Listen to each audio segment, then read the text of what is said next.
Hey guys, Barbara here. Today I'm going to be redoing one of my most popular videos and one of my most famous recipes, Belizean meat pies. You're watching the Bear Pantry Show.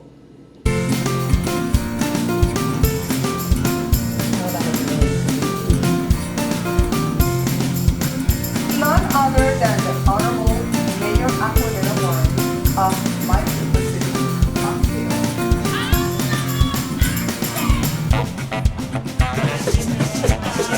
guys, I have a special treat for you today.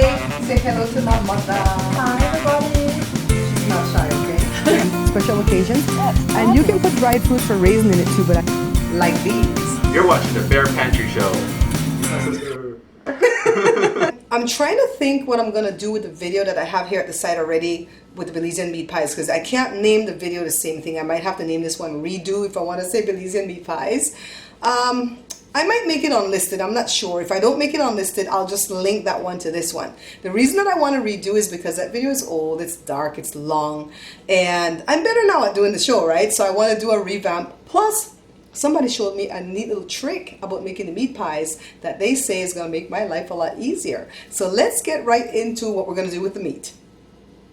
Before I take care of the meat, let me show you what I'm gonna bake the pies in. Some cupcake tins or trays. I have them lightly greased with some butter, and now I'm just gonna flour them. And you want to be very liberal with your greasing and your flouring because you want the pies to come out easily, okay? Let me just tap out the excess. And I am going to reuse that flour, so I've scooped it up and put it in my measuring cup right here, and I'm going to use it when I roll out the dough. The ground beef is the 73-27 blend. Yes, I have a 5-pound tube here, but I'm only going to use 2 pounds. So let me go ahead and eyeball this. You don't want to use the 80-20 blend because it's too lean. And when you're making meat pies, you really need for the ground beef to be kind of fatty because we're going to need all that grease. I'm going to put up this for future use and then over to the stove. So here's my big skillet. It's a stainless steel one. And we're not going to put any oil because the ground beef is going to release a lot of oil or grease, all right? You want to start right away with the potato squisher, but don't like hammer into it so that you can break your squisher, all right? Just take your time. It'll loosen up. You want to stay right on it though because you want to mince this meat. You don't want it to clump up on you at all, all right?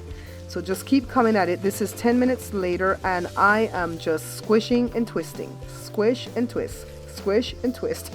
I've walked away. And I'm coming back to check on it now. I haven't added any water. This is just grease.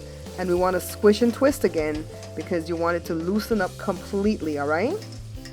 So now I'm adding, this is half hour later, I'm adding diced up onions and chopped up cilantro that I washed and some jalapenos.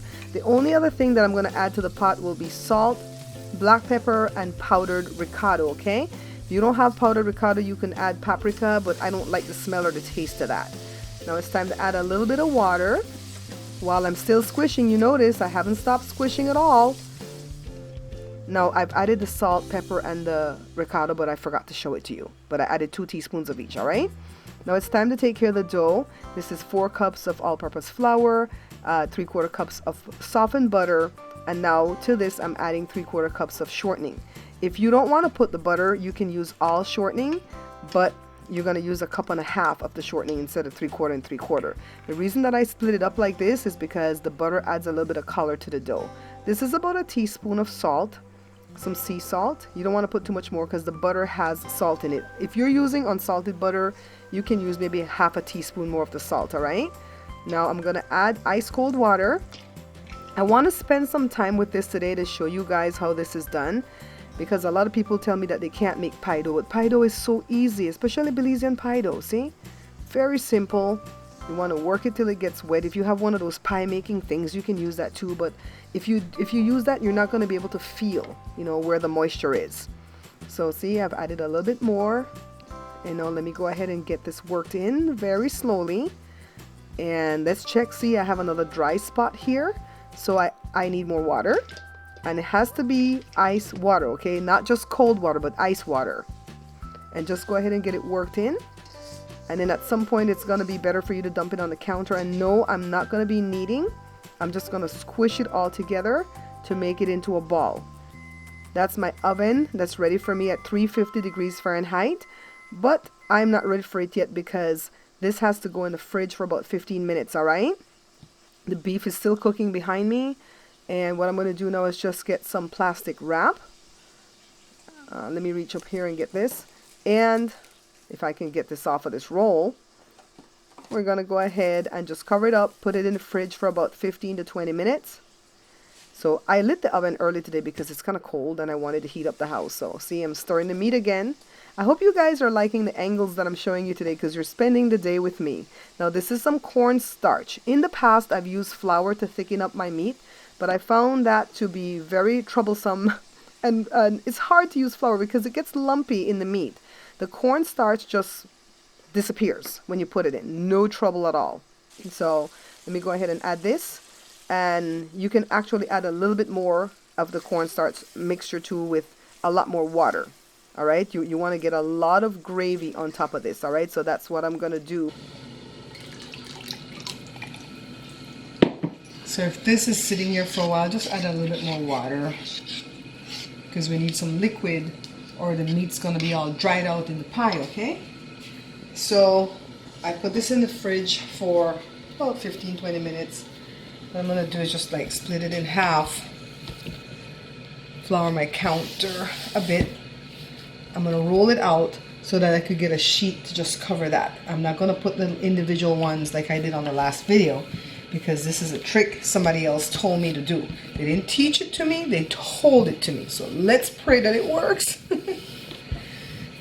So just let me get a rectangle, all right? Although this is not quite a rectangle, I still think it's long and wide enough to cover the whole top of the cupcake tray, all right? So let me roll this piece out, roll the rest. According to my viewer, you're supposed to make sure that it's not too tight. You don't want to like stretch it over the top like stretch film. So let me check again, all right? Loosen it up here.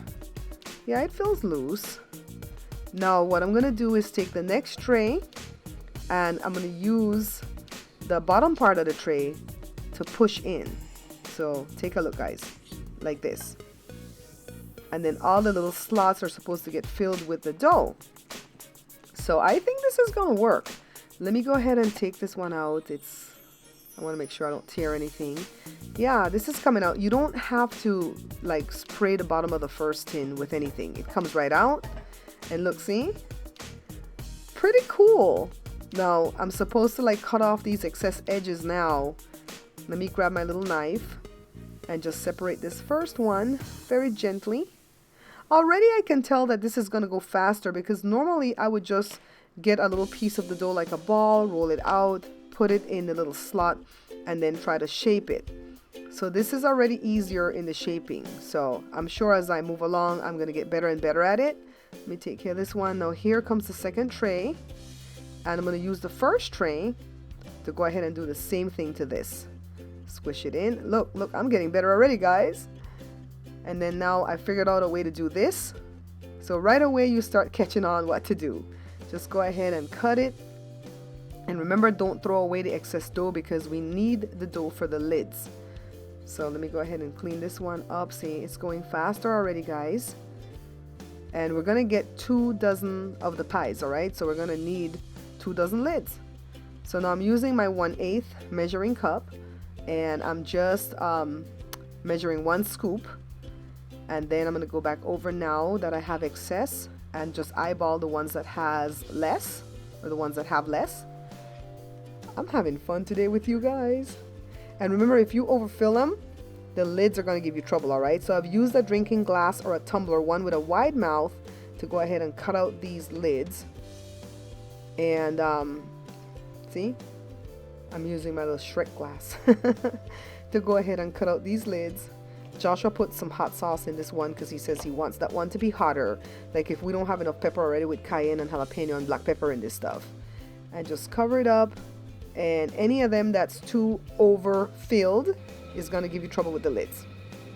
So note to self, don't overfill them if you want to sell them and you want them to look pretty, all right? So use a little bitty fork and just go ahead and seal them shut. One at a time till you get through all 24. Clean it up as you go along because the excess is going to burn when it's baking. And then use some egg wash and lightly brush. The oven is ready for me at 350. And I'm gonna set the timer for 40 minutes, but I may need a little bit longer time than that, okay? So here they are. They took exactly 1 hour. They're cool and gorgeous. All right, guys, so I'm glad that I redid this. It worked. You see how I just kind of squished it down. Always make the thing a little bit bigger, the dough, and put it there loose, and then push it in, and then you just go ahead and cut around the edges. And the edges is what you use to make your lids. So I had enough to make even a patty and 24 meat pies. And they're beautiful. I have to take pictures first. Take a look, see? Just gorgeous. You guys, I promise if you make this, you can even sell this, all right? I know a lot of people that have used my panades recipe to open their little panades business. Go ahead and use this recipe to go ahead and open your little meat pie business. Just do me one little favor, itsy bitsy favor. Just say, hey, I got it from Barbara at the Bear Pantry Show. I know a lot of people don't like to do that when they're selling it because they're going to say, well, people are going to go steal the recipe, yada, yada. But when you make my recipe, I'm sure you put things in there to make it your own. So it's not my recipe anymore, it's yours, all right? So just go ahead and lead them back to me because every little view and every little subscriber helps. I want to thank you guys so much for watching, liking, sharing, subscribing, commenting. Did I cover everything? I want to taste. Until I see you guys again, take care.